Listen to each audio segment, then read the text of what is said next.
요즘 유망한 국내 중소벤처기업들이 때 아닌 인력난을 맞고 있습니다. 특히 IT 업계의 경우 카카오나 크래프톤 같은 대형사들이 인건비를 대폭 올리면서 고급 개발 인력을 빨아들이고 있는데 중소 IT 회사들이 임금을 따라 올려보고는 있지만 유출을 막기엔 역부족이라는 지적입니다. 관련 산업 생태계 전반이 위협받고 있습니다. 먼저 유호성 기자입니다. 기업 대상 소프트웨어 공급업체 임원 A씨는 최근 인력 관리에 대한 고민에 빠졌습니다. 최근 들어 우수 개발자들이 줄줄이 사직서를 내고 카카오나 크래프톤 같은 대형 IT 업체로 이직에 나섰기 때문입니다. 높은 연봉과 우수한 복지를 찾아 떠나는 이들을 말릴 수는 없지만 기껏 키워놓은 인력들이 떠나는 것을 바라볼 수밖에 없어 씁쓸하기만 합니다. 작은 기업들도 돈을 못 버는 상황에서 그걸 올려버리는 겁니다. 자, 그러면 여기가 이제 돈은 없는데 인건비 부담이 이제 증가하게 되고 그게 이제 악순환이 반복되는 거예요. 점진적으로 그쪽에서 돈이 안 되는 회사들이 이제 수년 안에 그쪽이가 이제 저는 문제가 생길 거라고 생각합니다. 실제로 코로나19로 떼돈을 벌어들인 대형 포털과 게임 회사들은 IT 경력직을 채용하면서 경쟁적인 임금 인상을 단행했습니다. 올해 상반기 넥슨과 넷마블, 크래프톤 등 게임사들이 임금을 대폭 올린 데 이어 최근 네이버와 카카오 등 플랫폼 회사들도 처우 개선을 결정했습니다. 문제는 잘 꾸민 사업 계획 하나로 대규모 투자를 받는 플랫폼 기업들이 개발자들을 쓸어가면서 과도한 인건비 상승을 이끌고 있다는 겁니다. 특히 최근 몇 년 사이 대형 플랫폼 기업발 인재 모시기 경쟁이 가속화되면서 수익성이 검증되지 않은 스타트업들마저 웃돈을 주고 개발자를 모셔가는 상황이 반복되는 등 IT 생태계 전반의 부실화 우려가 커지고 있습니다. 더군다나 개발자들이 나가면서 기존 회사의 영업 기밀까지 빼가는 일이 벌어져 이에 대한 대책 마련이 시급한 상황입니다. 임금이 높은 곳에 우수 인재가 모이는 것은 시장의 당연한 논리지만 상황이 고착화될 경우 산업 생태계 전반의 공급망이 붕괴될 것이란 우려도 높습니다. 본체 조립해서 판매하는 회사, 즉 대기업의 기술력도 굉장히 중요하지만 그 말고 거기에다가 핵심 부품이나 프로세스를 제공해 줄 수 있는 중소기업들 또는 조그만 혁신 기업들의 역량이 또 엄청나게 중요한데 이 IT 인력들이 다 대기업으로 몰리면 생태계가 붕괴가 되는 거죠. IT 분야 인력은 내년까지 3만 명가량 모자랄 것으로 예상되는 상황.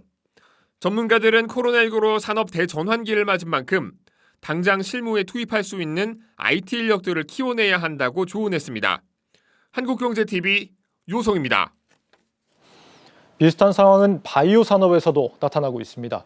특히 요즘 모더나 화이자 백신 덕에 주목받고 있는 이 mRNA 기술 분야에서는 석박사급 인재들이 대거 대기업으로 빠져나가고 있는데 이 정부가 인력을 추가로 양성하고 나섰지만 관련 기업들의 어려움이 해소되긴 쉽지 않아 보입니다. 이어서 정재용 기자입니다. 서울 강서구에 위치한 국내 코로나 백신 개발업체입니다. 자체 mRNA 백신 기술로 임상시험에 진입해 국내에선 개발 속도가 가장 빠르다고 평가받습니다. 이렇게 가장 주목받는 기술을 연구하고 있음에도 올해 석박사 팀장급 인력만 5명 넘게 회사를 떠나 회사 인력이 작년보다 줄었습니다.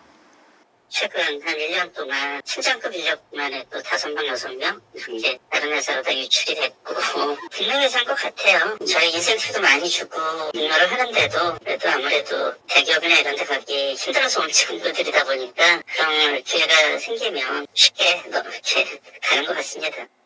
빠져나간 인력들이 향한 곳은 대부분 국내 대기업입니다. 한미약품, GC녹십자, 삼성바이오로직스, SK바이오사이언스 등이 앞다퉈 mRNA 연구 경험이 있는 인재를 우대하며 채용을 확대하고 있습니다. 영입 경쟁이 치열하다 보니 퇴사를 하던 직원이 관련 데이터를 복사해 나가다 적발돼 경찰 수사까지 받는 사례도 나옵니다. 국내에서 mRNA 관련 기술 개발이 워낙 초기인 탓에 전체 인력 자체가 현저하게 적은 게 문제입니다.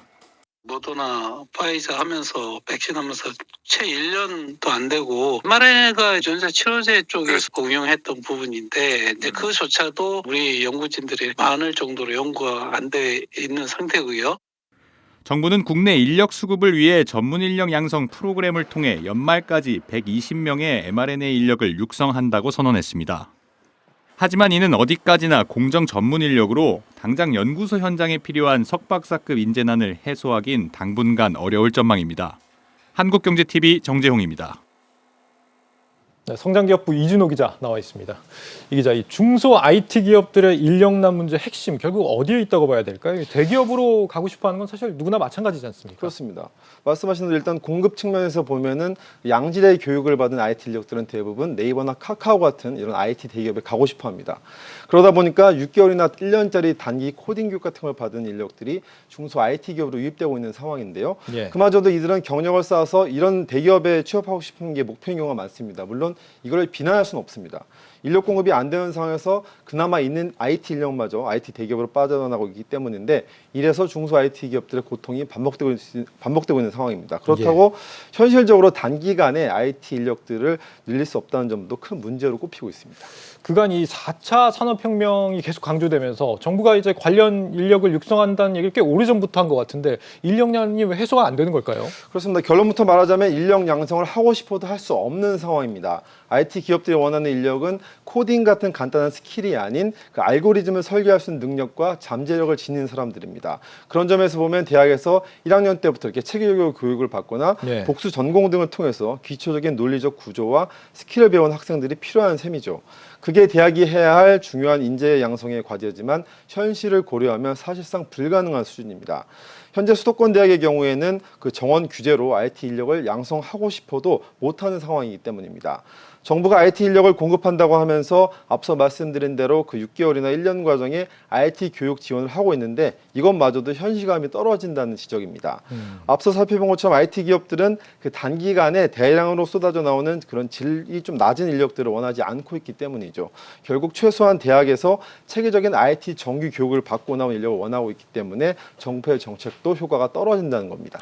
결과적으로 IT 인력 수급도 잘 안 되고 그나마 이 나오는 인력의 수준도 기업이 원하는 수준과는 좀 차이가 있다는 얘기인데 대학에서 IT 인력을 좀 많이 뽑으면 되는 문제 아닌가 싶습니다. 이 수도권 대학들이 IT 인력들을 양성하고 싶어도 못한다. 이건 무슨 얘기입니까? 네, 앞서 간단히 살펴본 그 수도권 대학의 입학 정원 총량 규제가 발목을 잡고 있어서 현실적으로 불가능한 상황입니다. 예. 현재 수도권 소재 대학은 지난 1982년에 제정된 그 수도권 정비 계획법에 따라서 입학 정원 제한을 받고 있는 상황입니다. 이 정원 총량제 때문에 수도권 대학은 학과 정원을 늘리거나 학과를 신설하는 것이 불가능한 상황입니다. 예. 그렇다면 그 대학 스스로 IT 관련 학생들 좀 더 뽑거나 아니면 최첨단 분야의 과로 바꾸거나 서로 만들면 되지 않냐 이런 의구심이 드는데 대학 내부의 복잡한 상황 때문에 이마저도 불가능한 게 현실입니다. 각 대학은 전공 학과들이 서로 경쟁하는 상황인데 각 학과마다 자신의 정원이 줄어드는 것을 용납하고 있지 않기 때문이죠. 결국 정부가 해묵은 규제를 풀지 않으면서 대학이 나서서 스스로 IT 인재를 양성하라 이런 말 자체가 어폐가 있는 셈입니다. 그러면 지금 얘기한 이 수도권 대학의 정원 총량 규제 풀면 되는 거 아닙니까? 왜 안 푸는 거예요? 이 문제 역시 정치적인 이슈와 맞물려 있습니다. 정부가 규제를 풀고 싶어도 지역균형 발전이라는 큰 이슈 때문에 못하고 있는 게 현실입니다. 자, 아시다시피 최근 학령 인구가 줄면서 지방대학들은 이른바 존폐의 기로에 서 있습니다. 이런 상황에서 수도권 대학의 정원을 풀어주면 수도권으로의 집중이 가속화될 수밖에 없어서 손을 쉽게 쓰기가 어려운 상황입니다. 때문에 미래에는 결국 IT 인력들이 원활하게 공급될 수 있는지가 중요한데 언제까지 지방 문제를 이유로 규제를 풀지 않느냐 이런 비판이 나오고 있는 거죠. 전문가 인터뷰 한번 들어보겠습니다.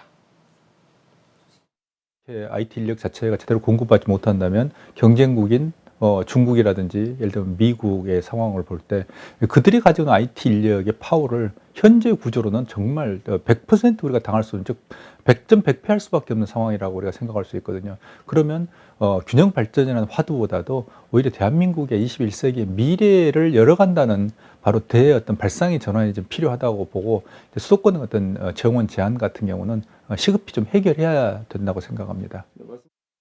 네, 지역 균형 발전이 정말 중요하면 말만 할 게 아니라 진짜 지역 대학들의 교육 경쟁력을 좀 높여주든지 그게 아니면 이제 수도권 정원을 좀 풀어주든지 뭔가 좀 대안이 필요할 것 같은데 다른 나라는 이런 문제에 대해서 어떻게 대응하고 있습니까? 그렇습니다. 가장 선진국이라는 미국 대학을 한번 살펴보겠습니다. 미국 대학 같은 경우는 예를 들어서 인문 전공이다, 공학 전공이다 이렇게 큰 카테고리를 뽑아서 그 경제학을 전공한 학생이 공학을 가고 공학을 전공한 학생이 그 인문으로 자유롭게 이동할 수 있는 게 현실이죠.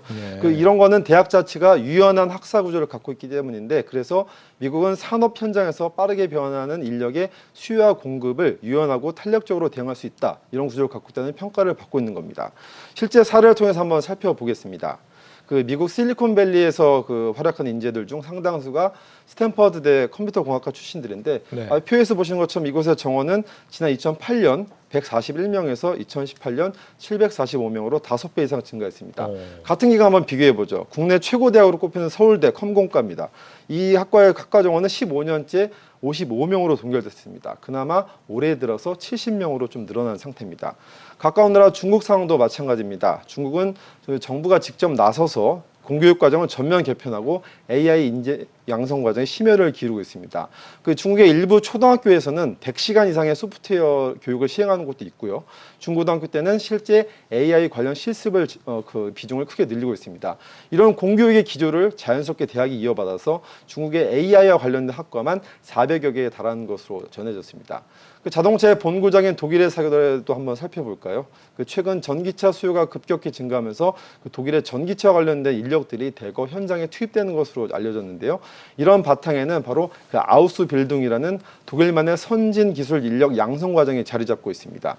그 아우스빌딩은 직업 전문 학교의 이론 교육과 그 특정 기업에서 현장 교육 훈련이 맞물려 진행되는데요.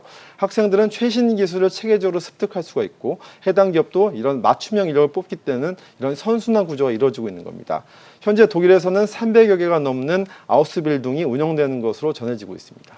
그 기업이 정말 필요하는 인재를 대학이 맞춤형으로 좀 양성을 해준다든지 아니면 전공의 이동을 좀 유연하게 해주는 우리도 뭔가 좀 비슷한 방식들을 좀 새롭게 차용할 그런 필요가 있겠습니다. 그렇습니다. 그 미래의 산업, 특히 최근에는 AI다, 뭐 메타버스다 이렇게 성장성이 계속 커지면서 그 어느 때보다 IT 인력에 대한 수요가 높아지고 있습니다.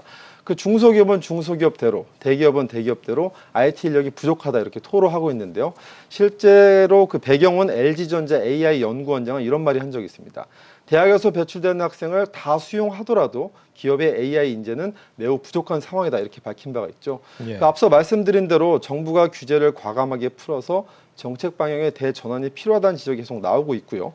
대학도 언제까지 정원 부족을 이유로 볼멘 소리만 해서는 안 된다 이런 지적도 만만치 않습니다.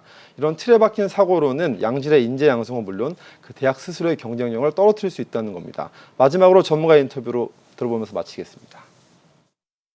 미래의 어떤 트렌드를 읽어야 합니다. 독일이라든지 예를 들면 미국 또는 일본, 심지어는 중국에 비해서도 우리의 어떤 교육 행정과 실제로 대학의 그런 어떤 산학과 연계성은 떨어집니다. 그대로 대학을 어떤 미래를 교육부의 승인하에 움직여야 된다는 이 발상 자체를 폐기하는 게 먼저 필요하다고 생각합니다. 그리고 그 다음에 역시 대학의 어떤 자율적인 어떤 경쟁 구조 그리고 이를 통해서 대학의 어떤 변신하려는 노력 이것도 역시 동시에 이루어져야 한다고 생각합니다. 네, 유망한 기업들이 사람을 필요로 하는데 정작 청년들은 취업이 어렵다고 하는 이런 문제를 우리 산업교육계가 단지 정치적인 이유로 방치하는 일이 더는 없어야겠습니다. 이준호 기자였습니다. 잘 들었습니다.